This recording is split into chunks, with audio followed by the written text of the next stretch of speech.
오늘 제목은 작은 자들 위에는 내가 손을 들이우리라 라는 말씀의 제목으로 은혜를 나누도록 하겠습니다. 지금 우리가 스가랴서를 13장까지 읽었는데요. 이제 한 장 남겨두고 있습니다. 스가랴서는 14장이 마지막 장이고 이제 거의 마무리 단계에 있기 때문에 다시 한번 스가랴서를 조금 한번 정리하는 그런 시간을 먼저 좀 가져볼까 합니다. 스가랴서는 1장부터 8장까지 전반부고 9장부터 14장까지가 후반부로 나누어지죠. 이 전반부와 후반부는 시대가 조금 시대적인 배경이 조금 차이가 있습니다.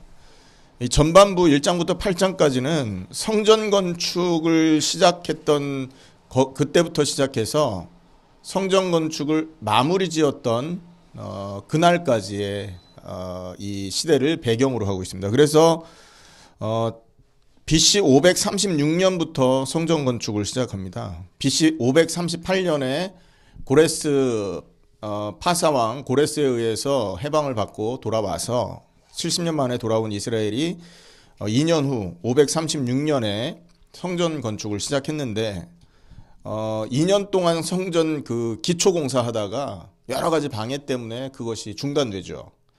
그래서 14년 후 BC 520년에 공사 재개를 합니다. 그리고 나서 516년 4년 후에 이제 공사를 마무리를 지었거든요. 그 시대가 1차 그러니까 1장부터 8장까지 전반부 시대 배경이라고 알고 있어야 되고요. 후반부는 9장부터 14장의 배경은 사실은 명확하게 기록이 나와 있지 않습니다. 그런데 이제 9장에 보면 헬라 자녀들을 멸할 것이다 라는 그런 말이 있거든요. 그래서 그것을 근거로 해서 다리오 왕 1세가 물러가고 아하수에로 왕이 통치하던 시대를 배경으로 사람들이 예상을 합니다. 그래서 이 배경은 BC 480년에서 470년 정도라고 이제 학자들이 얘기를 하고 있어요. 그러면 한번 생각해 보십시오. 스가랴서가 기록된 이후 거의 한 450년 정도 후에 메시아가 오시는 것입니다. 그러니까 스가랴서 기록되고 500년 후의 일이 지금 이 스가랴서에서 나오고 있다는 거죠. 500년 후, 450년 후에 임할 메시아의 예언들이 지금 이 스가랴서에 계속적으로 기록이 되고 있는데, 우리가 이제 좀 기억을 더듬어 보기 위해서 전반부에 기록돼 있었던 주요한 사건들 여러분 기억하십니까? 전반부에는 그 1장 초반부에 무슨 얘기가 있습니까? 조상들처럼 회개하고 돌아와라 라는 얘기가 먼저 기록되어 있고요. 그리고 그 이후에 환상 8가지가 나오지 않습니까? 그 환상들 여러분 기억하시죠? 첫 번째 환상은 홍마를 타고 화석류 나무 사이에 있는 자. 두 번째 환상은 네 뿔과 네 공장. 네 뿔이 뭘 의미했습니까? 강대국을 얘기했죠. 이스라엘을 대적했던 나라들을 멸망시킬 것이다. 그리고 청량줄을 잡고 있는 자. 이스라엘이 70년 동안 황폐해져 있었잖아요. 바벨론 포로 때문에. 그래서 그 황폐한 이스라엘을 재건하고 하나님의 영화로운 도성을 만들 것이다. 자, 그리고 대제사장과 여호수아의 면류관. 여호수아에게 면류관을 씌우죠. 그리고 더러운 옷을 입고 있는 그 여호수아 옷을 벗기고 새 옷을 갈아입히죠. 무슨 환상입니까? 이 땅의 죄악을 사하고 평화롭고 은혜로운 시대가 열릴 것이다 라는 예언이었고요. 그리고 순금 등대와 두 감람나무. 순금 등대와 두 감람나무는 이 등대는 성전을 의미한다고 그랬잖아요. 빛을 발하는 곳. 그 성전을 수룹바벨을 통해서 완성시킬 것이다 라는 예언입니다. 이는 손으로도 안 되고 능으로도 안 되고 하나님의 신으로 될 것이다. 성령으로 될 것이다 라는 예언. 그리고 두 감람나무는 왕과 제사장 직분. 이것이 연결되어서 성전으로 들어왔죠. 그리스도 안에서 왕과 제사장 직분이 완성되고 그 힘으로 이 성전은 제 기능을 발휘하게 될 것이다. 그런 예언이 있었습니다. 그리고 또 날아가는 두루마리. 두루마리는 뭐라 그랬습니까? 말씀이라 그랬잖아요. 이거 6번째 환상인데 죄악을 심판하실 것이고 메시아 시대에는 이 죄악이 소멸될 것이다. 그런 예언이고요.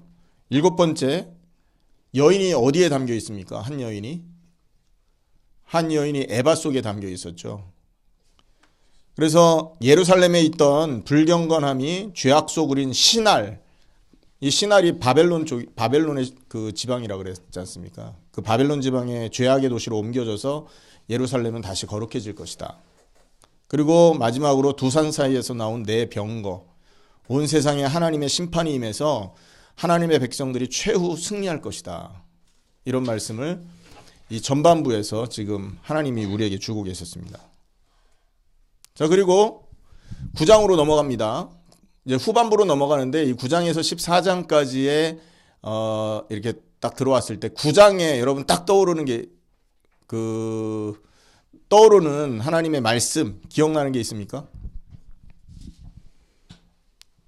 9장 겸손의 왕으로 나귀 타고 이 땅에 오실 그리스도를 예언하고 계시죠. 여러분 왕은 백마를 타고 입성을 해야지 되는데 그 메시아는 나귀를 타고 입성을 하시죠. 뭘 의미합니까? 하나님의 나라는 이 땅에 속한 것과 같은 나라가 아니고 그리스도는 이 땅에서 많은 사람 위에서 군림하는 왕이 아니라 겸손의 왕으로 모든 사람을 위해 희생을 하실 분이다라는 얘기를 하고 있는 겁니다. 그리고 10장에서는 나귀를 타고 오시는 그리스도 통해서 성령이 임할 것이다. 봄비를 약속하셨죠. 이른 비와 늦은 비를 약속하셨죠. 11장에는 두 목자를 보내신다고 그랬는데 그 두 목자를 두 목자의 지팡이를 꺾으시지 않습니까? 그래서 이스라엘을 구원하신다. 자, 그리고 12장에서 이제 13장 6절까지는요. 이 한 주제로 우리가 볼 수 있습니다. 이스라엘과 예루살렘을 보호하시고 세상의 권세를 억제하실 것이다. 그리고 원수를 쳐서 멸하고 백성을 구원하고 하나님의 백성의 승리를 어떻게 한다고요? 약속하고 보장하신다. 그리고 그들에게 성령을 부어주실 것이고 그의 복음이 온 세상에 전파되어서 나중에 회개운동이 일어날 것이다. 그리고 따라서 하나님을 아는 지식이 증대되고 거짓 선지자들이 물러갈 것이다. 이게 12장 1절에서 13장 6절까지의 전체 내용을 이렇게 간추려 봤을 때 생각해 볼 수 있는 내용들입니다. 그래서 보면 13장 6절에 보면 13장 2절에 보면 더러운 귀신을 이 땅에서 떠나게 할 것이다. 이런 말씀을 하고 있죠. 그리고 13장 4절에서 6절에 보면 선지자들을 없앨 것이다. 선지자 시대가 지나갈 것이다. 메시아가 오시니까 선지자 필요 없다는 얘기죠, 이제. 그런 얘기들이 기록되어 있었던 것입니다. 자, 그리고 오늘은 13장 7절에서 9절까지의 말씀을 읽었는데 사실은 이 13장 7절이 마지막 장까지 연결되어 있는 그런 단락이라고 볼 수 있습니다. 그래서 간추려서 내용을 좀 생각을 해보면 13장 7절에서 14장 마지막 절까지의 내용을 간추리면 약속된 모든 축복을 어리석은 백성에게, 그러니까 뭡니까, 이 앞뒤를 분간 못하는 영적으로 어두운 백성에게 이 하나님의 약속된 축복을 베푸시기 위해서 메시아가 순환받게 될 것이다 라는 거예요.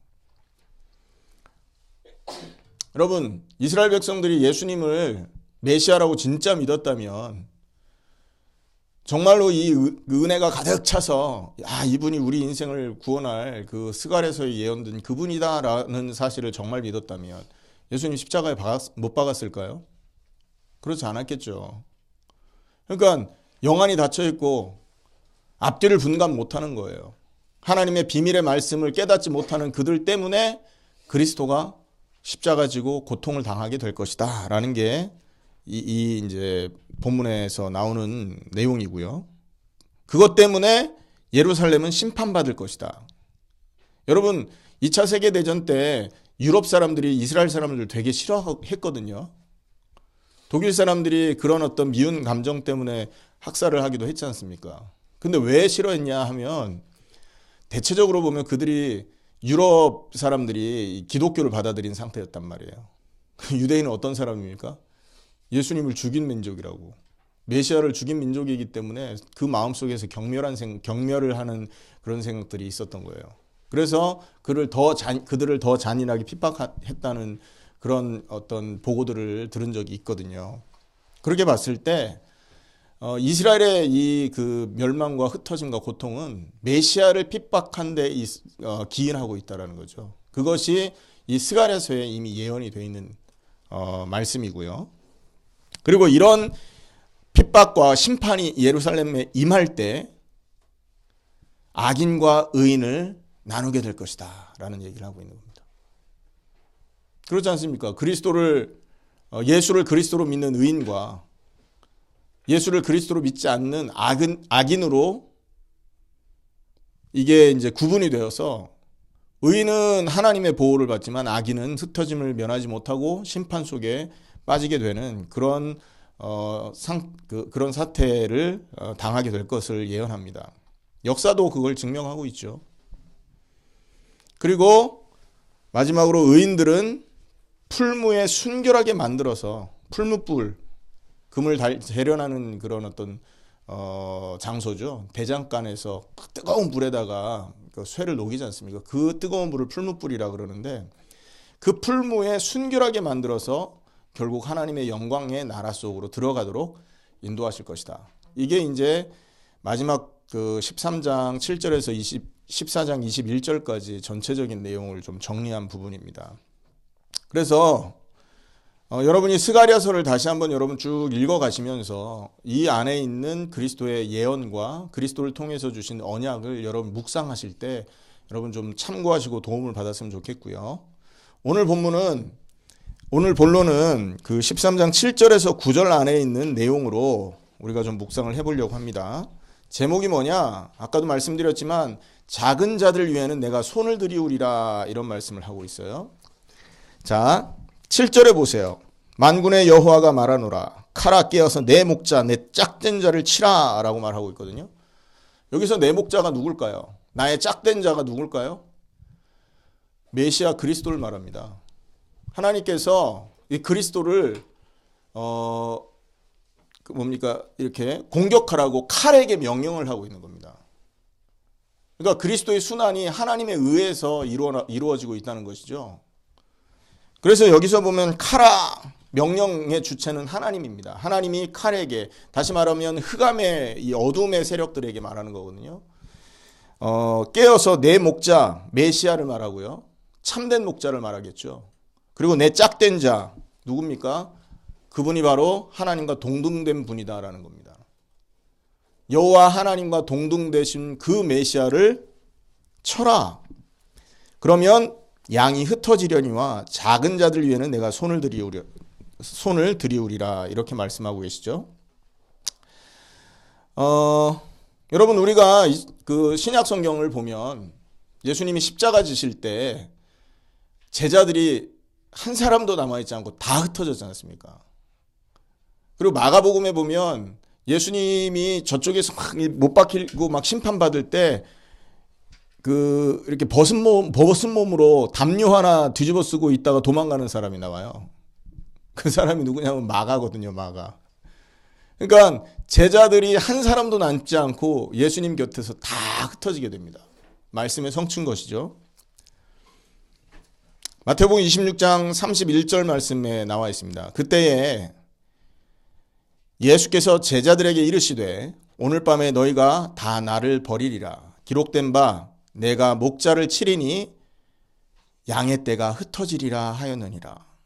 예수님이 이 스가랴의 예언을 알고 있었고 그 말씀대로 그 일이 벌어질 것을 예수님이 제자들에게 지금 얘기하고 있는 것이죠. 그래서 여기서 좀 생각해 보면 양이 뭡니까? 양이 흩어진다라고 했을 때 1차적으로 보면 예수님의 제자들을 말하겠죠. 그죠? 12제자들 그리고 예수님과 함께 했었던 그 많은 무리들이 여기에 먼저는 속할 겁니다만 여러분 역사상 시대적으로 이렇게 좀 이렇게 확대해서 살펴보면 여기서 양은 단지 예수님 시대의 제자만을 의미하고 있지 않다는 겁니다. 확대해 보면 그리스도의 통치를 받는 그리스도의 그 은혜 속에 있는 하나님의 성도들을 말하는 것입니다. 그 성도들은요, 예수님의 이름으로 항상 고난을 받는 자리에 이렇게 들어가게 될 것이다라는 예언이에요. 항상 그렇지 않습니까? 여러분 시대마다 보면 예수 믿는 사람이 예수님 때문에 핍박받아서 고통당하는 때가 얼마나 많았습니까? 예수님 당시에도 예수님이 태어나셨을 때 여러분 헤롯 대왕이 2살 이하의 아이들 다 죽이라 그랬잖아요. 그 핍박이란 말이죠. 그리고 로마 시대에도 여러분 사도행전의 배경도 보면 로마 시대인데 그 로마 시대에 예수 믿었던 사람들이 얼마나 핍박을 받습니까? 예수를 그리스도라고 인정하는 사람은 사회에서 단절되고 추방되고 감옥에 갇히고 순교하고 그래도 예수를 부인하지 않으면 여러분 그 원형 경기장에 사자 풀어서 사자하고 싸우게 만들고 사자 밥이 되게 만들었죠. 화형시키고 온갖 순환을 다 당하게 되어 있습니다. 자, 그런데 아이러니컬하게도 있잖아요. 이 순환의 시대가 지나가면 어떤 일이 벌어집니까? 기독교가 확장이 되고 힘이 세집니다. 그런데 있잖아요. 기독교가 확장되고 힘이 세질 때는 더 큰 순환이 옵니다. 그게 뭘까요? 사단이 보이게 막 사자를 풀고 십자가에 죽이는 시대가 지나가면 보이지 않게 사람의 생각과 마음을 타락시키는 시험과 환란이 온다는 거죠. 그래서 여러분 콘스탄티누스 대제가 AD 313년에 여러분 그 기독교를 국교로 공인하잖아요. 그 다음에 어떻게 됩니까? 로마의 전 백성이 예수를 믿기 시작합니다.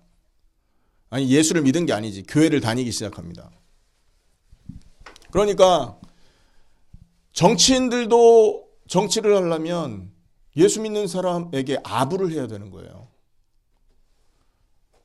국왕조차도 교회 목사, 그 당시엔 목사가 아니었죠. 교황이죠, 교황. 그 당시에 교황에게 아부를 해야만 될 만큼 엄청난 권세가 기독교에 오기 시작했어요. 그러니 어떻게 됐죠? 겉으로는 어마어마한 부흥이 있었습니다. 문학적으로도 부흥이 있었고 예술적으로도 부흥이 있었습니다만 영적으로는 극심한 타락에 임했잖아요. 그래서 중세 1500년을 여러분 그 뭐라고 그러냐면 그 암흑의 시대, 흑암의 시대라고 합니다. 그 정도로 많은 타락이 있었습니다. 그러자 하나님이 또다시 이 그 기독교를 개혁하지 않습니까? 그게 누굽니까? 루터와 칼빈입니다. 루터 칼빈 개혁자들을 통해서 다시 하나님의 말씀에서 벗어난 이 기독교를 말씀 중심으로 회복했단 말이에요. 그때 엄청난 핍박이 또 임했잖아요. 순교당하고 쫓겨나고. 자, 그리고 나서 500년이 지난 거거든요, 지금. 1517년에 여러분 기독교 종교 개혁이 있었습니다. 500년 지나고 이제 우리가 새로운 해를 맞아서 지금 지나왔단 말이에요. 근데 생각해 보십시오, 여러분. 500년 지난 기독교 지금 어떻게 되어 있습니까? 어마어마하게 발전되어 있습니다. 어마어마한 부흥을 하고 있습니다. 그러나 영적으로는 어떻게 되어 있어요? 복음이 희미해져 있다고요. 사업 잘 되게 하고 돈 벌려면 교회 나가야 된다. 왜? 교회에서 많은 사람 만나잖아요. 그리고 목사들이 인정받으려면 큰 교회 짓고 많은 교회 성도들 모아야 되니까 많은 프로그램 갖다가 막 여러 가지 일들을 하고 있죠. 여러분 그게 잘못된 것은 아닙니다만 복음이 희미한 상태로 그것을 계속하니까 사단의 통로가 생기는 겁니다. 그러니 교회 깨지고 무너지고 많은 갈등들이 생기고 있고요. 사실 어떻게 보면 기독교가 부흥한 것 같지만 영적으로는 더 흑암의 시대에 다가와 있다는 거죠. 이게 시대마다 보면 여러분 일어나는 이런 사단의 역사요. 그 사단의 역사와 맞서는 하나님의 백성들은 반드시 어떻게 됩니까? 시험당하고 환난당하고 핍박당하게 되어 있습니다. 복음이 없어졌을 때는 복음을 수호하기 위해서 싸우다가 피 흘려 죽게 되고요. 교회가 힘을 얻고 많은 세력을 얻었을 때는 그 교회를 향해서 싸우다가 핍박을 얻게 되거든요. 개혁자들이 그래서 이렇게 순교당하고 핍박당한 겁니다. 이 시대도 마찬가지인 거죠. 어마어마한 권세와 어마어마한 그런 어떤 규모를 갖고 있는 그들에게 야 복음이 잘못됐다. 아니, 교회가 잘못됐다. 복음을 회복해야 된다. 교회가 타락했다라는 얘기를 하면 어떻게 됩니까? 교회의 핍박을 받게 되는 거예요. 대상이 달라질 뿐이지 본질은 변하지 않는다는 거죠. 핍박의 대상이 핍박을 하는 그 주체가 달라질 뿐이지 그리스도의 그 은혜 안에서 믿음을 수호하고자 하는 이런 사람들은 반드시 핍박을 받게 되어 있다는 거예요. 그런데 그것이 우연히 일어난 일이 아니라는 겁니다. 왜요? 오늘 본문에 말씀하고 있잖아요. 여호와 하나님이 칼을 향해서 명령합니다. 뭐래요? 칼아 깨어서 내 목자 내 짝된 자를 치라. 예수님 당시에는 예수님을 죽이는 그걸 가지고 이 말씀이 성취되지만 예수님이 부활하시고 승천하신 이후에 교회 시대에는요. 그리스도의 이 언약을 제대로 붙들고 그 언약 안에서 믿음 제대로 지키고자 하는 자들에게 이 핍박이 임하는 것이라는 거예요. 기억하시기 바랍니다. 사실 하나님의 이 명령이 없다면요. 어둠의 권세는 하나님의 백성들을 스스로의 힘으로 공격하지 못합니다. 하나님이 그 권세를 주셨기 때문에 잠시 동안 그 일을 행하는 거죠. 그래서 요한복음에도 보면 요한복음 19장 10절인데요. 이런 말씀이 있습니다.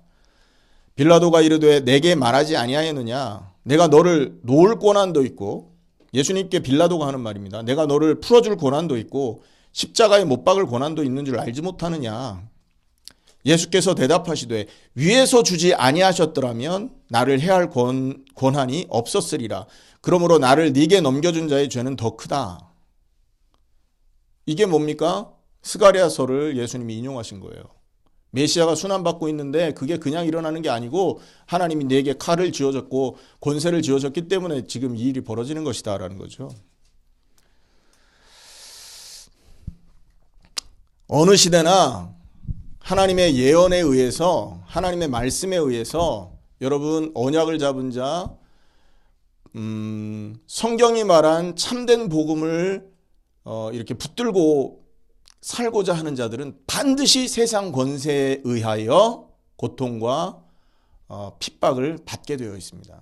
그것이 겉으로 드러나는 핍박이든 내면적으로 임하는 핍박이든 여러분 예수 믿으면 겉으로 핍박이 일어나기 요즘 세상에서는 겉으로의 핍박보다는 내면적인 고난이 더 큽니다. 이해되십니까? 세상에 많은 문화와의 전투에 우리가 내몰려 있거든요. 하나님과의 영적인 이 교제보다는 세상에 주는 어떤 육신적인 쾌락과 평안들이 너무 많다고요. 쾌락과 즐거움이 너무 많다고요. 그것과 싸워서 이겨야 되는데 그것이 얼마나 큰 시험입니까? 맞죠? 반드시 내몰리게 되어 있습니다. 만약에 우리가 예수님을 믿지 않는다면 그게 무슨 갈등거리예요? 그냥 그곳에서 즐기면 되죠. 그것이 무엇이 됐든 나를 즐겁게 하고 나를 유익하게 해주는 것이 확실하다면 들어가 즐기는 거잖아요. 불신자가 우리가 불신자고 하나님 모르는 사람이라면.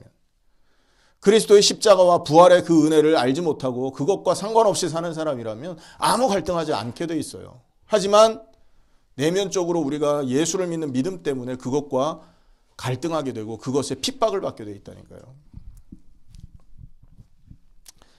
그런데 예수를 믿으면서도 그런 갈등과 어떤 그런 갈등이 내면에서 하나도 일어나지 않는다면 그건 예수 믿는다고 하는 사람이 아닐 가능성이 크단 말이에요. 기억하셔야 됩니다. 이 권세가 어디서부터 왔냐? 하나님에게서부터 주어진 것이다라는 거예요. 허락받은 겁니다. 어떤 분이 그런 얘기를 했습니다. 2000년 전 초대교회 때는 예수 믿으면 뭐 감옥에도 가고 핍박도 받고 뭐 순교도 하는 것이다. 그러나 지금 시대는 예수 믿으면 잘 사는 것이다. 그게 지금 우리가 사는 시대에 하나님 주신 은혜다. 뭐 이런 얘기 하더라고요. 저 옛날에는 그 말 듣고 그런가 보다 했는데 요즘에 보니까 그것처럼 악한 말이 없는 거예요. 예수 믿으면 잘 사는 거 아니라니까요. 부자가 천국에 가기는요, 낙타가 바늘구멍 들어가기보다 어렵다고 그랬습니다. 왜냐? 육신적인 게 우상이 되기 때문에 그래요. 그 우상을 붙들고 어떻게 천국 갈 겁니까? 그러면 다 버려야 되느냐? 다 버려야 될 때가 버려야 될 상황이면 버려야 되고요. 붙들어야 될 상황이면 붙들어야 되는 것입니다. 맞죠? 하나님이 주신 계획을 잘 판단해야 되고 우리가 그 분별을 하기 위해서는 복음이 무엇인지에 대한 어떤 기준이 명확해야 되는 것이죠. 그래서 이 땅에서의 핍박은 당연한 것이다. 기억하셔야 되고요. 자, 오늘 계속해서 말씀을 뒷부분에 보겠습니다. 목자를 치면 양이 흩어지려니와 작은 자들 위에는 내가 손을 들이우리라. 이런 말씀하고 있어요. 여기서 작은 자들이 누굴까요, 여러분? 믿음의 성도들을 말합니다. 세상이 봤을 때는 예수를 믿는 자, 그리스도를 자기의 주인으로 섬기는 자들이 되게 하찮게 보여요. 많은 사람들이 가는 그 길을 버려두고 아무도 가지 않는 그 힘든 길, 어리석은 길을 향해서 쫓아가고 있잖아요. 그러니 사람들이 봤을 때 예수를 그리스도로 인정하고 그리스도의 십자가를 나의 십자가로 예수님의 십자가 2000년 전에 죽은 그 자리가 내가 죽었던 자리로 믿는 이 믿음의 사람들을 무시하게 된다는 거죠. 그래서 성경에는 그런 사람을 작은 자라고 말을 합니다. 하지만 그 사람들이 작은 자입니까, 여러분? 작은 자가 아니죠. 예수님도 말씀하잖아요. 그 구원으로 인도하는 길은 작고 협소하다 이렇게 말하지 않습니까? 많은 사람이 큰 길을 향해 가고 넓은 길을 향해 가지만 구원으로 향해 가는 자, 그리스도를 믿고 자기의 죄악이 그리스도와 함께 죽고 그리스도와 함께 부활한다는 이 사실을 믿은 자는, 여러분, 그런 사실을 믿는 자의 그 길은 작고 협소하다라고 말하고 있거든요. 믿음의 성도들을 의미하고요. 성경에 보면 이 믿음의 성도들이 히브리서 11장에 나와 있는 그 모습을 하고 있습니다. 눈앞에 보이는 좋은 것이 있지만 믿음 때문에 모든 것을 버리고 그리스도의 언약을 향해서 하나님의 약속된 축복과 하나님이 이루실 계획을 위해서 인생을 드리는 사람들, 그 사람들이 여기서는 작은 자라고 표현되고 있습니다. 자, 그런데 여러분 보시기 바랍니다. 고린도후서 6장에 보면 이 작은 자가 진짜 작은 자가 아니라는 거죠. 한번 찾아보시기 바랍니다. 고린도후서 6장 8절에서 10절입니다. 거기에 보면 고린도후서 6장 8절에 이렇게 말하고 있습니다. 영광과 욕됨으로 그러했으며 악한 이름과 아름다운 이름으로 그러했느니라. 우리는 속이는 자 같으나 참되고 무명한 자 같으나 유명한 자요, 죽은 자 같으나 보라 우리가 살아있고 징계를 받는 자 같으나 죽임을 당하지 아니하고 근심하는 자 같으나 항상 기뻐하고 가난한 자 같으나 많은 사람을 부요하게 하고 아무것도 없는 자 같으나 모든 것을 가진 자로다. 이게 바로 믿음의 사람들이 갖고 있는 눈이라는 거예요. 세상 사람들은 우리를 작은 자로 봅니다. 우리를 가난한 자로 봅니다. 우리가 죽음에 처해 있는 자로 봅니다. 그러나 믿음의 눈, 그리스도의 언약을 믿는 그리스도의 십자가와 부활의 그 언약을 나의 믿음으로 받아들인 그 사람들에게는 그것이 그렇게 보이는 게 아니에요. 속이는 자 같지만, 세상이 말하는 거에 반대 얘기를 하니까 속이는 것 같잖아요. 하지만 참되고 무명한 자 같지만 유명한 자예요. 세상 사람들이 인정도 안 한다고요. 여러분 마라나타 뉴저지 교회가 어디 붙어 있는지 세상 사람 몰라요. 하지만 하나님께는 유명하다라는 걸 기억하시길 바랍니다. 언약 때문에 모인 곳입니다. 앞으로 우리가 할 일이 어마어마합니다. 아직 시작도 안 한 거예요. 죽은 자 같지만 보라 우리가 살아있어요. 육신적으로는 많은 핍박 때문에 죽을 위기에 이렇게 맞닿아 있단 말이에요. 하지만 우리는 살아있습니다. 왜요? 그리스도가 함께하기 때문에. 부활하신 그리스도 그 생명이 저와 여러분 안에 거하고 있기 때문에. 아들이 있는 자는 생명이 있고 하나님의 아들이 없는 자는 생명이 없느니라. 예수 생명이 우리 안에 있기 때문에 진짜 살아있는 자는 육신적으로 잘 나가는 자가 아니요. 마음에 예수 생명, 십자가와 부활을 품고 있는 그 사람이 진짜 살아있는 사람이라는 거죠. 아멘입니까? 징계를 받는 자 같으나 죽임을 당하지 아니하고 징계받지만 징계받는 것 같지만 영원히 살아가는 살게 되고요. 뿐만 아니라 천국에서 뭡니까? 상급을 하나님이 예비하고 계십니다. 근심하는 자 같지만 항상 기뻐하고 왜 근심합니까? 하나님의 그 계획을 어찌 이룰까? 하나님의 뜻을 내 인생 통해서 어떻게 회복할까? 이걸 가지고 늘 고민하거든요. 그래서 보이는 거는 늘 이렇게 힘들어 보이지만 안에는 심령 속에는 기쁨과 즐거움과 행복이 가득한 겁니다. 여러분 이런 멋진 삶을 우리가 회복해야 되지 않겠습니까? 그런 은혜가 회복되기를 축원합니다. 가난한 자 같지만 많은 사람을 부여하게 하고 여러분 우리가 가는 곳마다 흑암 무너지는 왕이라니까요. 육신적으로는 헐벗고 굶주린 것처럼 보이지만 우리는요 그리스도인으로 거듭난 왕직을 소유하고 있는 그리스도인입니다. 그리고 하나님을 섬기도록 예비되어 있는 하나님의 백성들이고 늘 하나님과 교제하고 하나님과 소통하는 선지자의 위치에 있는 그리스도인이라니까요. 그런 사람이 다른 사람을 부여하게 해주는 겁니다. 그래서 아무것도 없는 자 같지만 모든 것을 가진 자다. 자, 이런 작은 자에게 하나님이 어떻게 한답니까? 내가 내 손을 들이우리라. 할렐루야. 사도행전 19장에 보면 11장에 보면 안디옥 교회에 하나님의 손이 함께 하심에라는 말이 있죠. 하나님의 손이 임하면 여러분 모든 환난이 끊어지는 것입니다.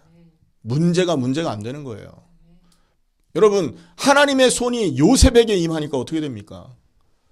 저 노예 자리에 있다가 총리 자리까지 오르잖아요. 그게 하나님이 계획이 있으니까 움직여가는 것입니다. 기억하시기 바랍니다. 여기 있잖아요. 여러분 우리 자녀들 전부 영어 이름을 갖고 계시죠. 우리 성도님들도 다 영어 이름 있으십니다. 그죠? 한번 생각해 보세요.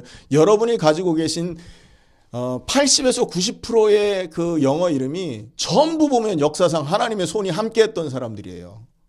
할렐루야. 프리실라, 샘, 조셉, 애나, 레베카 다 하나님의 손이 함께 했던 사람들이라니까요. 이게 하나님의 손이 함께하면 어떤 인생이 되는지 우리는 압니다. 그 하나님의 손이 임하기 위해서 우리는 뭘 선택해야 됩니까? 믿음을 선택하는 거예요. 하나님께서 그리스도 통해서 이 땅에 보여주실 그 언약, 완성된 언약이 있고 아직 완성되지 않은 언약이 있잖아요. 그 언약 속에서 우리가 살아가는 것입니다. 완성된 십자가와 부활의 언약을 가지고 우리는요 이 땅에 승리하는 자가 되는 것이고, 아직 성취 안 된, 성취되고 있는 당대 세계복음화라는 그 언약을 붙들고 우리는 한평생 주를 위해 살게 되는 것이에요. 그게 진짜 성공한 사람 아닙니까? 돈 벌었다고 재벌됐다고 성공하는 게 아니잖아요. 솔직히 아직도 우리 속에서 막 이런 것들이 막 매력적으로 보이고 그거 어떻게 하면 얻을 수 있나라는 생각에 사로잡혀 산다면 그 사람은 깊이 생각해 보셔야 됩니다. 내가 하나님을 섬기는 자인지 우상을 가지고 있는 자인지를. 자, 결론적으로 한번 생각해 봅시다. 오늘 7절에서 9절까지 오늘 통해서 하나님께서 주시고자 하는 메시지가 있어요. 첫 번째는 뭡니까? 반드시 그리스도의 언약을 선택하는 자들은 핍박을 받게 돼 있다라는 거예요. 두 번째, 그 언약을 선택하는 자가 핍박을 받을 때 잊어먹지 말아야 될 것이 뭐라고요? 하나님의 손이 드리워 있다는 걸 기억하셔야 됩니다. 여러분 혹시 어려움에 처해 계십니까? 그것이 믿음 때문에 믿음을 선택했기 때문에 온 환난이라면 하나님의 손이 함께 하고 있다 기억하십시오. 이거 놓치면 흔들리는 겁니다. 이거 놓치면요, 우리 늘 방황하게 되는 것입니다. 자, 그러면 여기서 결론적으로 질문을 하나 하겠습니다. 왜 이런 일들이 벌어집니까? 왜 하나님이 우리에게 이런 환난을 허락하십니까? 왜 흑암의 세력에게 칼자루를 쥐어주어서 예수 믿는 그리스도인들의 삶을 공격하게 만들까요? 왜 하나님은 하나님의 백성들을 시험하고 있는 것입니까? 9절에 답이 나와 있습니다. 8절 9절에. 특별히 9절에 보면 3분의 1은 불 가운데 던져 은같이 연단하여 금같이 시험할 것이라. 그들이 내 이름을 부르리니 내가 들을 것이며 나는 말하기를 이는 내 백성이라 할 것이요 그들은 말하기를 여호와는 내 하나님이시라 하리라. 시험의 이유가 답이 나와 있습니다. 왜 하나님이 우리에게 시험하느냐? 첫째는요, 연단하기 위해서입니다. 금과 같이 시험할 것이라. 은과 같이 연단할 것이다. 여기서 있잖아요, 여러분. 연단이라는 단어가 나온단 말이에요. 히브리 원어로 그 연단은 차리프라고 합니다. 그건 무슨 의미냐 하면 금속을 녹인다라는 뜻을 갖고 있어요. 재련하다. 그리고 주조하다. 그리고 제거하다라는 말이 그 말입니다. 자, 우리를 시험 속에 빠뜨리는 이유는 뭡니까? 우리가 가지고 있는 모든 걸 녹여 없애려고요. 녹여서 뭐 하려고? 그 안에 불순물들을 제거하기 위해서입니다. 그러니까 시험을 받는다는 것은 우리에게 붙어있는 믿음 아닌 다른 것들을 빼내는 하나님의 작업이라는 거예요. 이스라엘 백성이 40년 동안 광야에서 시험을 받은 겁니다. 자, 그런데 그들은 그 시험에 통과했나요? 통과 못했습니다. 온전한 믿음만 갖고 있으면 하나님이 그 백성을 가나안으로 반드시 인도하기로 계획되어 있었던 거잖아요. 그런데 그들에게 그 온전한 믿음 안에 다른 게 막 섞여 있던 거예요. 어떻게 먹고 살지? 여기서 우리 자녀들 어떻게 키우지? 이 어려운 환경에서 어떻게 하면 내가 잘 먹고 잘 살 수 있을까? 이러한 복음을 믿는 믿음 말고 세상이 가져다 준 다른 것들이 그 사람들의 생각과 마음속에 가득 잡혀 이렇게 자리를 잡고 있었던 겁니다. 자, 그런데 하나님이 그걸 빼낼 수 있는 기회를 여러 번 주셨잖아요. 배고프다 할 때 하나님 뭐 주셨습니까? 너희들 굶어 죽지 않는다. 만나 허락하셨다고요. 맞죠? 고기 먹고 싶다 할 때 어떻게 했습니까? 고기 주셨잖아요. 뭡니까? 메추라기. 여러분, 그런데 그들이 그 기회를 잘 선용하지 못했다는 거죠. 그런 어마어마한 기적을 만났다고요. 목마르니까 반석에서 물 터뜨려 먹여주시고, 배고프니까 만나 내려 먹여주시고, 모든 것을 다 공급해 주셨는데 그들은 딱 한 가지를 놓친 거예요. 하나님을 믿는 믿음을.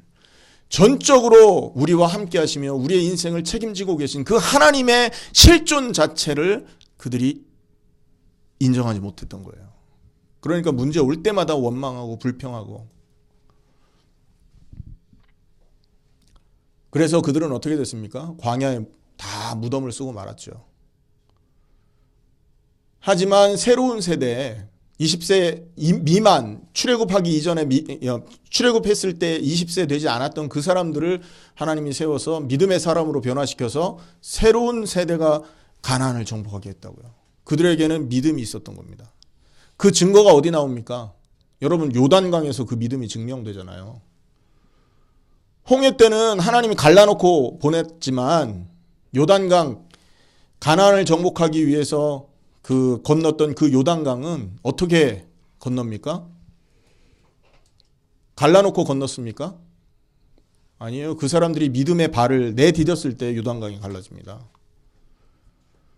불순물이 빠진 사람들이 가나안을 정복한 거예요. 여리고 정복 어떻게 됐습니까? 말하지 말아라. 그러니까 말씀에 100% 순종합니다.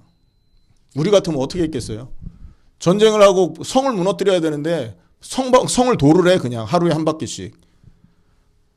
얼마나 불평 원망 많았겠습니까? 근데 그들은 한마디도 하지 않습니다. 마지막 날에 소리를 지르고 여리고성이 무너지는 기적을 체험했죠. 여러분, 하나님이 오늘 우리에게 시험을 주셨다. 혹시 우리에게 환난을 주셨다. 혹시 어려움을 가져다 주셨다. 혹시 내가 원치 않는 상황에 맞닥뜨리게 허락하셨다 한다면 그것은 하나님이 주신 시험이라는 거예요. 왜 그 시험을 주십니까? 허락되어 있는 겁니다. 믿음을 갖고 있기 때문에 오는 환난이라고요. 그럼 우리가 거기서 기억할 것, 첫째는 하나님의 손이 함께한다. 또 기억할 거 뭡니까? 이 환난을 통해서 하나님은 나에게 있는 모든 불순물을 제거하기 원하신다. 여러분, 이게 빠져나가면 마지막으로 오는 축복이 있습니다. 그게 뭡니까? 자, 9절을 다시 한번 보시기 바랍니다. 그들이 내 이름을 부르리니 내가 들을 것이며 나는 말하기를 이는 내 백성이라 할 것이요 그들은 말하기를 여호와는 내 하나님이시라 하리라. 그제서야 우리가 하나님의 백성이 되고 하나님이 나의 아버지가 되고 우리가 하나님께 기도할 때 하나님이 우리의 기도를 들으시는 그리스도인의 상태로 변화가 되는 것입니다. 그래서 그리스도인의 삶이라는 것은 금을 이렇게 시험하고 은을 연단하듯이 변화된 자들에게 나타나는 열매인 거예요. 예수를 믿는 믿음으로 단순하게 그냥 믿음의 고백을 했기 때문에 그 삶이 사라지는 게 아니라 많은 상황 속에서 많은 시험 속에서 연단받은 자에게 주어지는 참된 인생이라는 거죠. 오늘 말씀 마치겠습니다. 서론적으로는 여러분 스가랴서를 한번 정리를 했고요. 참고하시고 본론으로는 오늘 본문을 살펴봤습니다. 카라 깨어서 내 목자 내 짝든 자를 치라. 메시아를 쳤죠.